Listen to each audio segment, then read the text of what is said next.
Assalamualaikum warahmatullahi wabarakatuh. Di video kali ini saya akan memaparkan mengenai topik tipe data primitif versus tipe data referensi.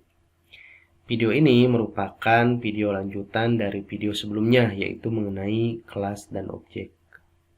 Sama dengan video sebelumnya, saya tidak mengawali dengan konsep atau teori, tetapi saya balik. Saya paparkan rinciannya atau codingnya. Dari sana kita membahas ada konsep atau teori apa yang membungkus dari coding atau rincian tersebut. Nah, kita langsung saja sekarang masuk ke inti pembahasan. Tapi sebelum kita masuk ke komparasi tipe data primitif dan referensi, saya akan mencoba mereview dulu mengenai secara umum mengenai tipe data pada Java. Pertama adalah yang saya bahas mengenai review ini adalah sifatnya yang strongly type. Java itu mewajibkan variabel memiliki tipe data. Di Java, tipe data diperlakukan sangat ketat. Mulai dari argumen, tidak hanya sekedar variabel, argumen, terus kemudian level kompilator pun mengecek secara ketat mengenai kompatibilitas dari tipe data terhadap variabel dan value. Seperti itu. Oke. Nah, ini contohnya integer npm. Saya harus paparkan dulu bahwa kesepakatan bahwa ini disebutnya ada 3. Mungkin kadang-kadang saya menyebut mendeklarasikan, menyebut mendefinisikan, atau menyebut mengalokasi. Maksud saya adalah sama, yaitu mengalokasi ke memori. Kenapa sebuah variabel npm ini tahu dialokasi ke memori? Ketika dia menyertakan sebelumnya ada tipe data. Jika tidak ada tipe datanya disebut dengan npm saja, maka kita istilahkan ke depannya bahwa ini memanggil sebuah variabel. Kemana memanggilnya? Tentu saja ke memori. Dan syarat dari memanggil adalah harus sudah pernah dideklarasikan. Apa dideklarasikan cirinya? Ketika ada tipe datanya. Nah, kita coba lihat rinciannya. Ketika kodenya npm integer seperti ini, bahwa ini dialokasikan sebuah variabel yang namanya npm ke memori dengan ukuran memorinya 4 byte. Kenapa 4 byte? Karena tipe datanya adalah integer. Terus kemudian jangkauan dari integer npm ini dapat menampung bilangan bulat dari minus sekian sampai dengan sekian. Seperti itu. Nah, itu yang dapat saya sampaikan terkait dengan deklarasi tampaknya di sini. Nah, kita coba lihat mengenai deklarasi seperti itu. Nah, ini contohnya mengenai deklarasi variabel. Private integer npm ini sama persis tadi seperti apa yang sudah saya paparkan ketika menjelaskan strongly type, tetapi ada perbedaan di sini, ada tambahan, ada modifier private. Ini kita bahas di depan saja. Contohnya ini modifier private ini berarti visibility, ada 3 yang lain selain private, terus kemudian ada modifier khusus yang lain di luar yang 4 yang disebut dengan modifier visibility. Nah, kita bisa analogikan lebih detail lagi di sini. Nah, ternyata selain ketika kita mendeklarasikan, kita bisa langsung memberikan nilai pada saat deklarasi atau alokasi sebuah variabel. Dan ini disebut dengan inisialisasi atau pemberian nilai awal pada variabel tersebut. Kita coba lihat di memorinya seperti apa perilaku dan kejadiannya ketika kita menuliskan sebuah kode program seperti ini. Oke. Nah, ini Kejadian atau perilaku di memorinya adalah dialokasikan sebuah variabel yang namanya npm, terus kemudian kapasitas dari npm itu adalah 4 bytes. Kenapa 4 bytes? Seperti yang sudah saya jelaskan, karena dia tipe datanya integer. Terus kemudian pada saat dideklarasikan langsung di set nilai awalnya, yaitu dengan 19, 10, 10, 9. Variabelnya akan tetap, tetapi ini hanya inisialisasi. Mungkin di depan value-nya dapat berubah. Seperti itu. Nah, ini contohnya. Apa perbedaan ini dan ini? Oke, kalau yang ini itu ada tipe datanya. Kalau yang ini tidak ada tipe datanya. Ini dan ini asumsinya adalah sesuatu yang sama di dalam sebuah kode program, di dalam sebuah kelas. Ini dideklarasikan, dialokasi ke memori, sudah dikenali di memori, kemudian dipanggillah dengan pada saat sekuen program di berikutnya, yaitu npm. Ketika tidak ada tipe data, maka disebut dengan istilah saya itu memanggil. Memanggil kemana? Memanggil ke memori. Syarat dari memanggil itu apa? Sebelumnya sudah dialokasi. Nah, kalau kita tracing, npm itu berapa nilainya? Lihat aktualnya di memori berapa, yaitu 19, 10, 10, 9. Tetapi dia di-assign dengan value baru, yaitu dengan 19, 10, 11, 0. Maka otomatis maksudnya adalah variabelnya tetap, tetapi value-nya berubah menjadi 19, 10, 11, 00. Begitu kira-kira yang dapat saya sampaikan mengenai review tipe data pada Java, yaitu sifatnya pertama strongly type, yang kedua adalah saya paparkan perilaku variabel terkait dengan tipe datanya dari mulai deklarasi, dialokasi ke memori, kemudian dipanggil dan pengubahan value dari sebuah variabel. Kita lanjutkan. Nah, kita masuk sekarang ke intinya, yaitu mengenai komparasi tipe data primitif dan referensi. Saya akan bahas satu-satu saja per item, kita compare dari tipe data primitif dan tipe data referensi. Yaitu pertama adalah diawali huruf kecil. Kalau tipe data referensi diawali dengan huruf kapital. Nah, ini kita coba bahas. Saya berikan untuk memaparkannya dengan menayangkan sebuah contoh, yaitu ini tipe data primitif, contohnya adalah int, tipe data referensi, contohnya adalah orang. Nah, semua tipe data primitif itu dipastikan bahwa diawali dengan huruf kecil. Kalau tipe data referensi itu dipastikan secara naming convention itu wajib mengikuti, yaitu harus diawali dengan huruf kapital. Nah, kenapa tipe data primitif tidak diawali dengan huruf kapital? Karena tipe data primitif merupakan tipe data inti yang built-in, yang sudah didefinisikan, yang sudah diincludekan ke dalam bahasa Java. Seperti itu. Nah, karena bukan merupakan sebuah kelas, maka diawali dengan huruf kecil. Dan yang pasti tipe data primitif semuanya adalah tidak atau bukan merupakan turunan dari kelas yang lain. Nah, kalau tipe data referensi ini diawali dengan huruf kapital. Itu persis seperti apa yang sudah saya sampaikan di video sebelumnya, bahwa kelas memiliki dua fungsi, salah satunya adalah sebagai tipe data. Nah, di sini kenapa orang diawali dengan huruf kapital? Karena dipastikan orang ini kelas atau interface. Nah, interface kita kesampingkan dulu, ini anggap saja bahwa dipastikan bahwa orang ini pasti adalah sebuah kelas. Kenapa diawali dengan huruf kapital? Tapi ada kasus, contohnya, Pak, tapi saya membuat sebuah kelas orang, O-nya adalah kecil, tetapi ketika di running, tetap saja running, dan sebagainya. yang saya dapat sampaikan adalah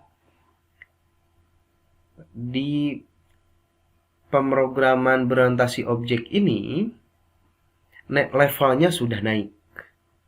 Tidak lagi pada level working dan correct, tetapi naik ke level berikutnya, yaitu good.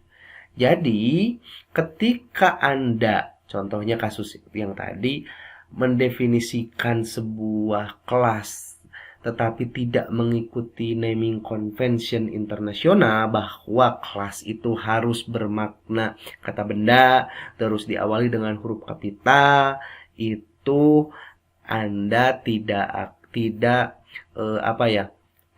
mengikuti hal yang paling remeh yang menuju kepada konsep-konsep terbaik dan best practice yang diterima atau diakui atau didefinisikan di industri.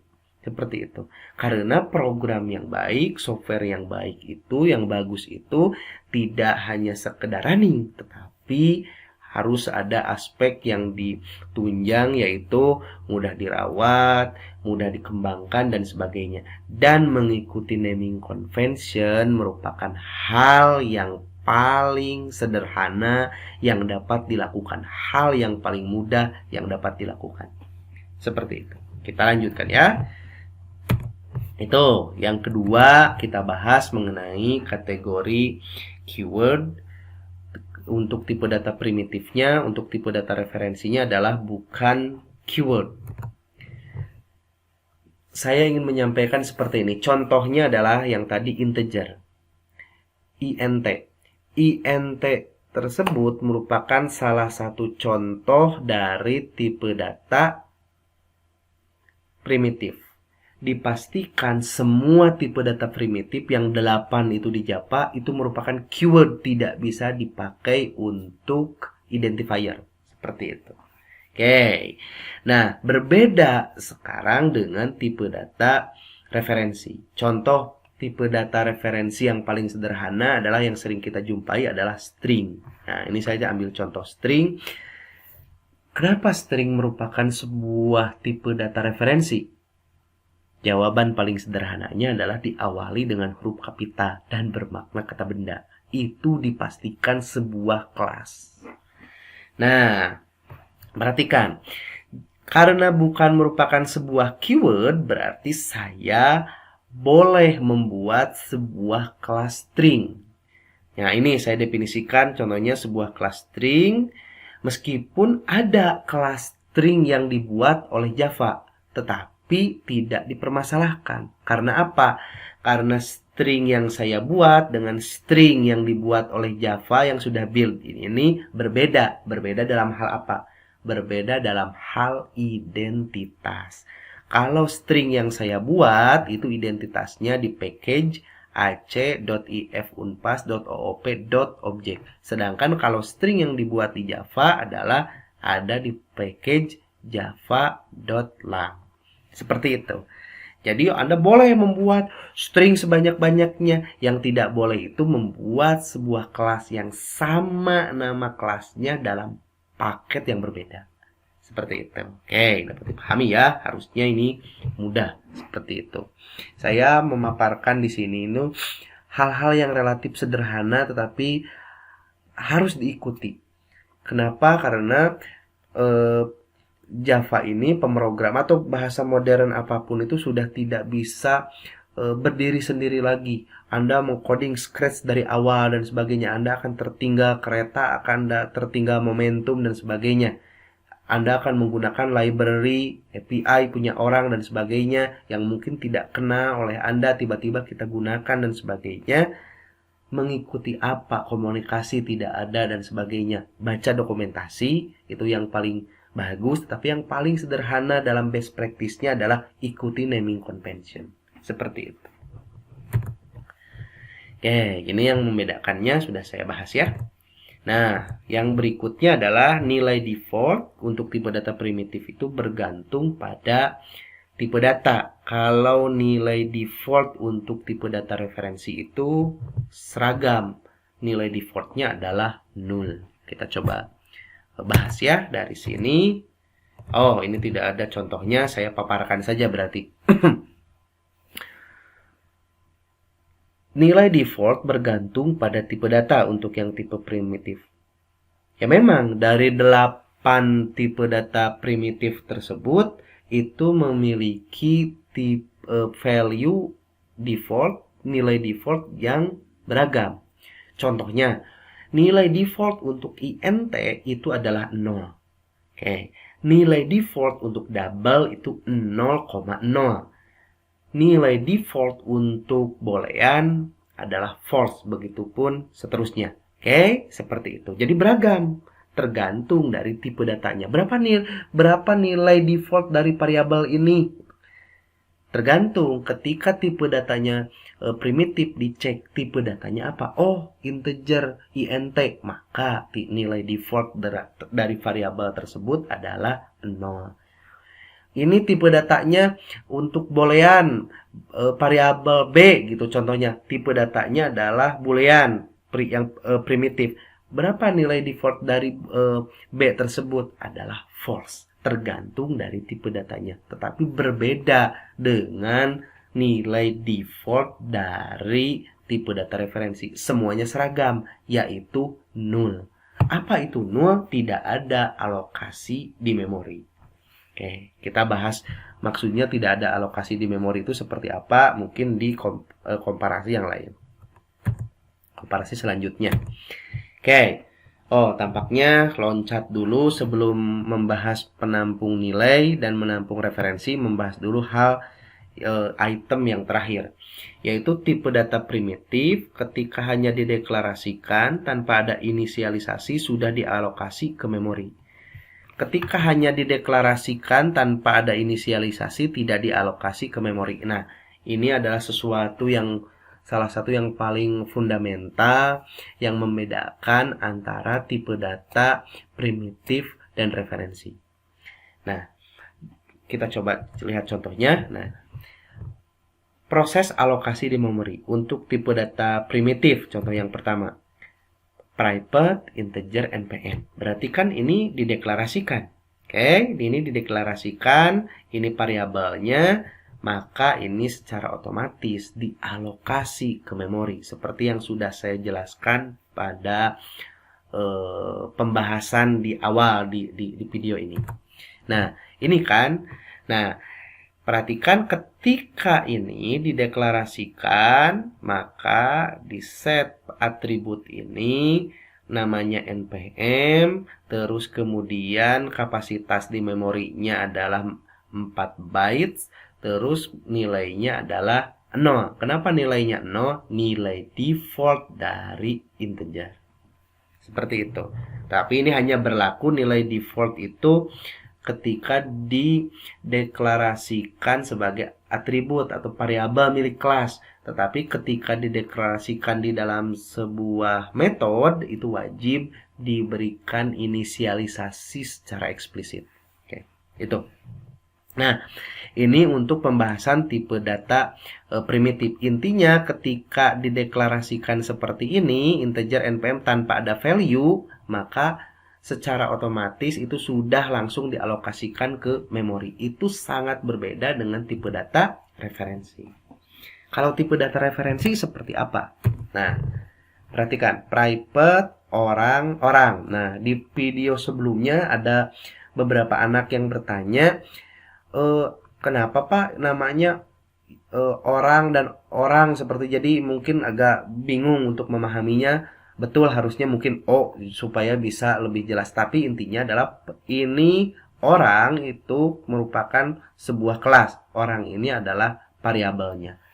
Konvensi dari penamaan variabel mungkin kelewat dari pertemuan sebelumnya adalah bermakna kata benda untuk variabel. Bermakna kata benda diawali dengan huruf kecil. Jika ada dua kata, maka huruf pertama di kata pertama adalah huruf kecil, tetapi huruf pertama di kata yang kedua itu harus huruf kapital, seperti itu. Oke. Itu kita lanjutkan lagi ke sini. Nah, ini kan sama aja berarti. Oke. orang variabel orang memiliki tipe data orang. Maksud saya tipe data orang ini kan tipe data referensi, bukan tipe data primitif. Cara yang paling sederhana, kenapa tahu bahwa orang ini merupakan tipe data referensi? Diawali dengan huruf kapital.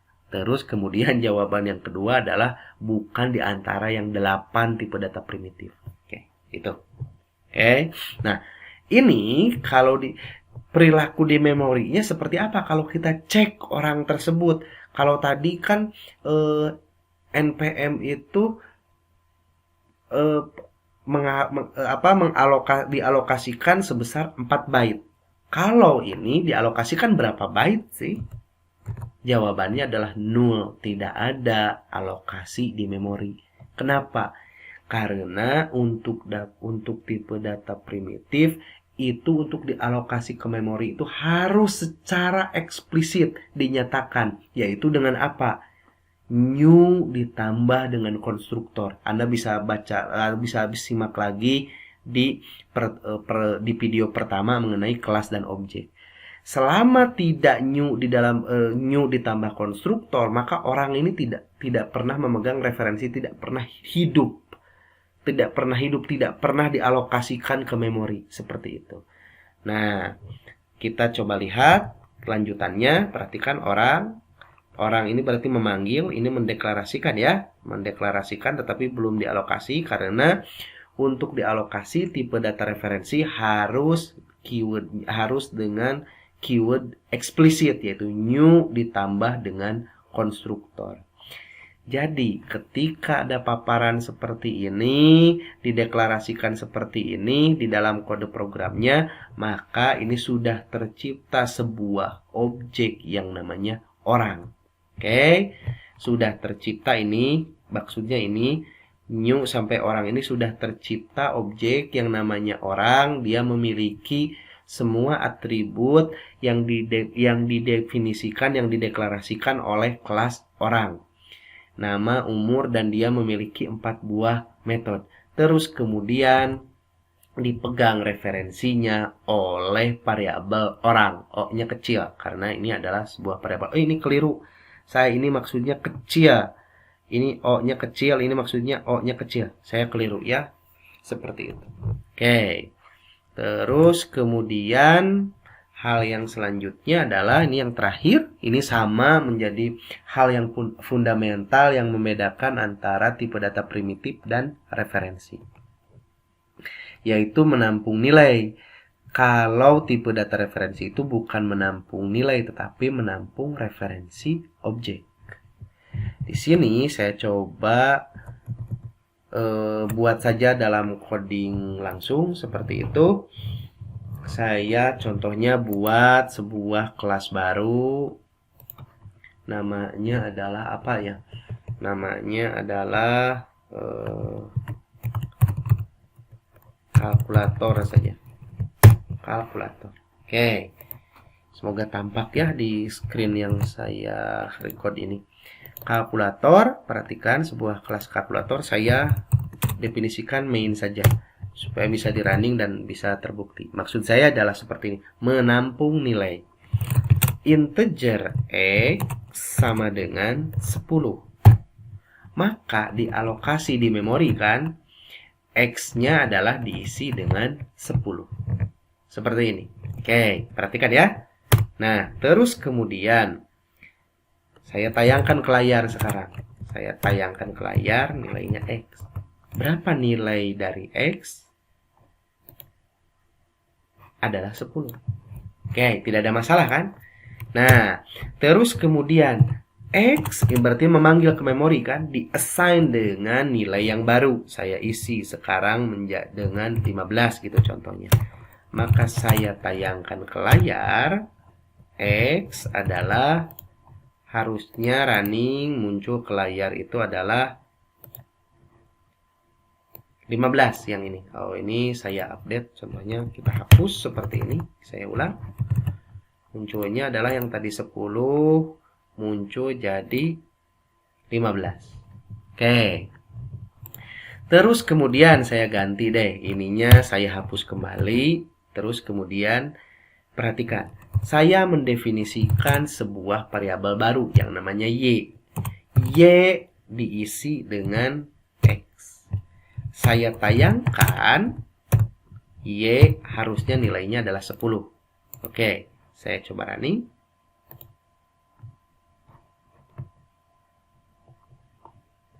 Nilainya 10. Oke, nilainya 10. Nah, perhatikan. Terus kemudian, perhatikan. Saya tayangkan juga di sini. Nilainya adalah X gitu. Maka akan muncul harusnya 10, 10.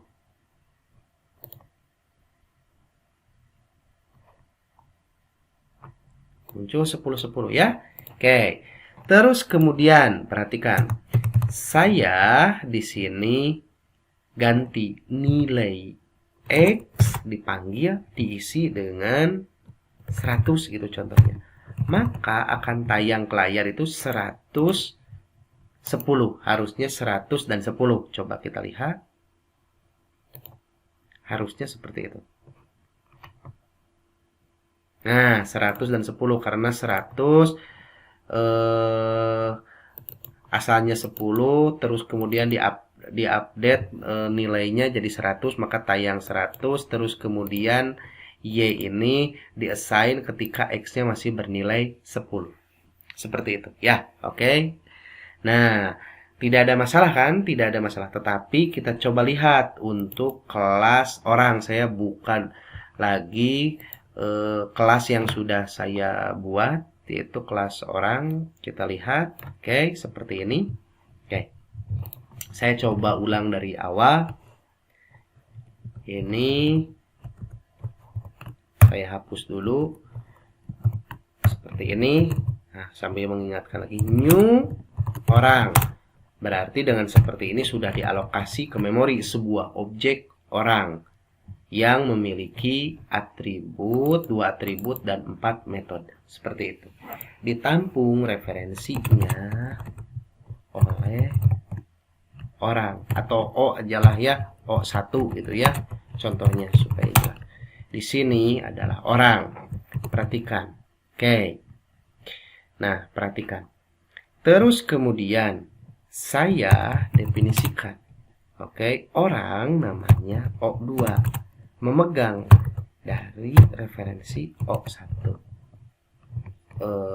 Jangan dulu deh, seperti ini maksud saya. O1 titik set nama. Namanya adalah Adi, itu contohnya. Oke, namanya Adi. Oke, saya tayangkan ke layar adalah, perhatikan, O1 get nama. Harusnya munculnya adalah Adi kan? Oke, kita lihat.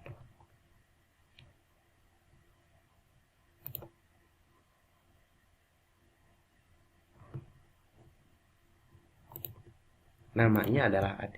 Benar kan? Seperti itu. Terus oleh saya didefinisikan lagi. Oke, perhatikan. Saya mendefinisikan sebuah variabel baru yang namanya tipe datanya orang, terus kemudian ininya O2. Oke. Dia memegang referensi dari variabel referensi O1. Nah, saya tayangkan di sini, perhatikan. Saya tayangkan di sini. Saya tayangkan di sini O2 titik set nama. Diisi dengan Budi. Oke, seperti itu. Nah, ini di set, maksud saya di set dengan Adi. Tadi tayang itu Adi. Di assign ini, perhatikan O1, dia memegang dipegang referensinya oleh O2. O2 set nama Budi. Saya tayangkan sekarang ke layar. Yang O1 itu yang ini. Get nama. Terus yang ini saya kopas aja, ini O2 yang ini ya, get nama. Yang tayang ke layar, kalau seandainya tipe data primitif itu harusnya adalah Adi Budi. Ternyata di tipe data referensi tidak seperti itu. Adalah namanya jadi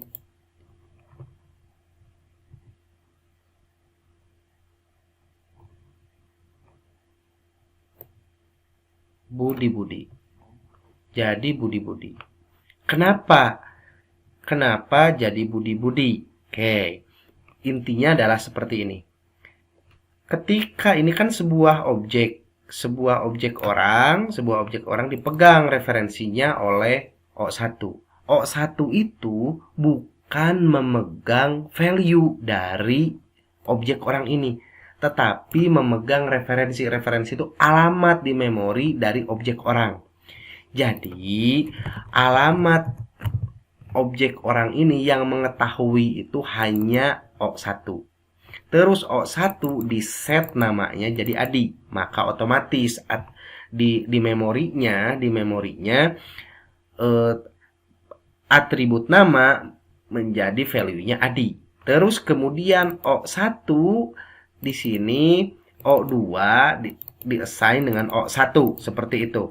Yang di-assign itu bukan objek dari O1 atau objek orangnya, tetapi adalah alamat yang dipegang oleh O1. Alamat apa? Alamat objek. Berarti kan objeknya sama, cuma satu seperti ini, yaitu orang yang ini. Sekarang di dunia di memori tersebut ada dua orang yang tahu alamat dari objek orang yang ini, yang di-create ini, yaitu O1 dan O2. Jadi objeknya adalah sama seperti ini di sini. Terus kemudian variabel pemegang referensinya 2. Ketika O2 mengakses Budi, maka otomatis objeknya itu berubah, atribut namanya itu berubah, yang asalnya Adi menjadi Budi. Meskipun di sini di set O1 oleh O1 di set Adi, tapi oleh O2 di set namanya jadi Budi. Kenapa jadi sama? Karena satu objek dipegang referensinya oleh dua orang, oleh dua variabel referensi. Itu jawabannya. Nah, apa yang membuktikan ini saya coba hapus. Oke, itu silahkan Anda renungkan, Anda pahami apa maksud dari penjelasan saya. Saya ingin beralih sebelum kita akhiri ke hal satu lagi, bahwa menunjukkan bahwa variabel referensi itu bukan memegang value, tetapi adalah memegang referensi dari sebuah objek. Ini contohnya saya create sebuah objeknya. Ini O1. Di sini saya definisikan orang. Saya tayangkan ke layar O1. Perhatikan. Bukan objek value dari objek orangnya yang ditayangkan harusnya, tetapi adalah referensi. Nah, inilah referensi yang hanya diketahui oleh O1, bahwa address di memori untuk objek orang ini adalah seperti ini. Siapapun termasuk pemrogramnya tidak tahu letak di address keberapa di memori si objek orang, alamat dari objek orang tersebut. Itulah, saya balik lagi ke sini. Kalau tipe data referensi itu menampung referensi objek, terus kemudian kalau tipe data primitif menampung nilai, seperti itu. Mungkin itu saja yang dapat saya sampaikan untuk video kali ini. Semoga bermanfaat. Semoga saya juga diberi kekonsistenan, keistiqomahan untuk membuat konten-konten khususnya di object oriented programming ini secara konsisten dan rutin, karena tampaknya memang dengan video ini banyak manfaatnya, bisa diulang, bisa kapanpun, yang tidak paham bisa coba diulang, bisa didengarkan dengan seksama dan sebagainya. Ya, intinya adalah kita semua silahkan saya share videonya, semoga bermanfaat, manfaatkan dengan semaksimal mungkin. Saya pun semoga bisa konsisten untuk meng-create video-video selanjutnya. Mungkin itu saja dari saya. Terima kasih. Assalamualaikum warahmatullahi wabarakatuh.